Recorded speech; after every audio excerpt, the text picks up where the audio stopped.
गत 2 दिन में श्रीमंदिर उपरे उड़ी दुईटी ड्रोन कटकणा सत्वे बारंबार ड्रोन उड़ुछि जहाकु नहीं विभिन्न महल में असंतोष प्रकाश पाई। श्रीमंदिर सुरक्षा वृद्धि नहीं विभिन्न महल में दाबी होइछि।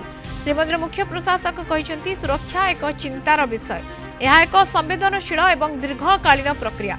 श्रीमंदिर आईन रे संशोधन पर परिचालना कमिटी बैठक में आलोचना कराଯାए राज्य सरकार को पठाई। आईन रे परिवर्तन आसिले दंड विधान कड़ाकड़ी हेबो।